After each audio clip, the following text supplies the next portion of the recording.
I wonder what's on TV tonight. Should I order food for dinner or should I make something? Maybe I should go to the gym first. All right, yeah, what is the score of the game? Man, did Julie release a new video yet? I gotta be one of the first to comment on this video. Is my girlfriend cheating on me? Oh, I don't know. She might be cheating on me. I really want to get some new shoes. Should I quit my job? Yo, does any of that look familiar?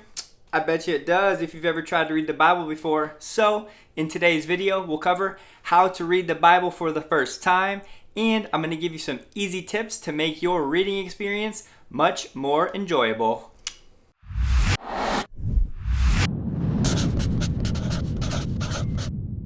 Woo!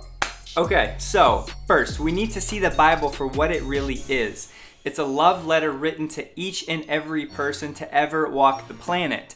It is not a rule book of do's and don'ts, and when we see it through that lens, it changes everything. Think back to elementary school, when you used to get a love note from the person that you had a crush on, how your heart would beat and your hands might get sweaty and you got so excited. Well, it should be that times infinity, that the creator of the universe wrote a love letter to you. Next, start every Bible reading session with prayer.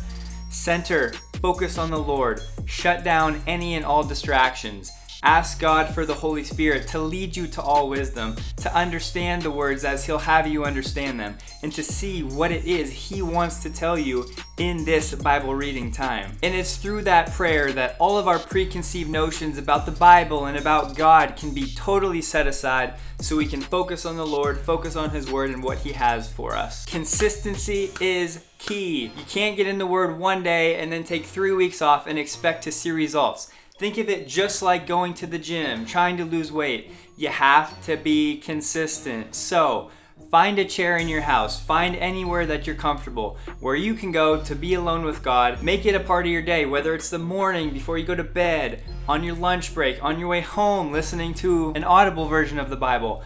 Find whatever works for you and do it consistently. But Dylan, where should I start reading? That's an excellent question. I'm going to give you 2 options. You can start in the Gospels, Matthew, Mark, Luke, or John. They all talk about the life of Jesus from 4 different perspectives, and the whole Bible, both the Old Testament foreshadowing to Jesus and the New Testament about Jesus, is what the Word is about. Or you can choose to start in Proverbs because there are 31 chapters, and there's also 31 days in a month, or 29, or 28, or 30, but you get the idea.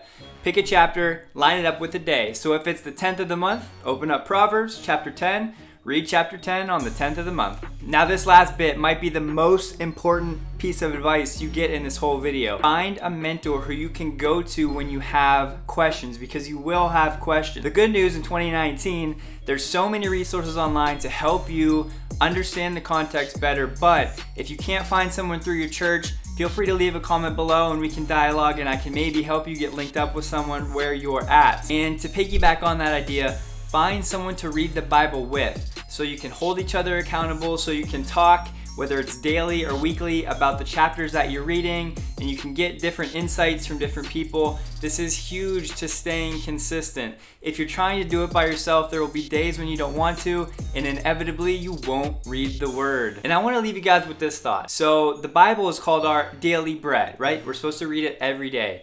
But what does bread turn into when you eat it? It turns into sugar, and sugar is sweet. The more you chew on, the more you meditate on God's Word, the sweeter it will become.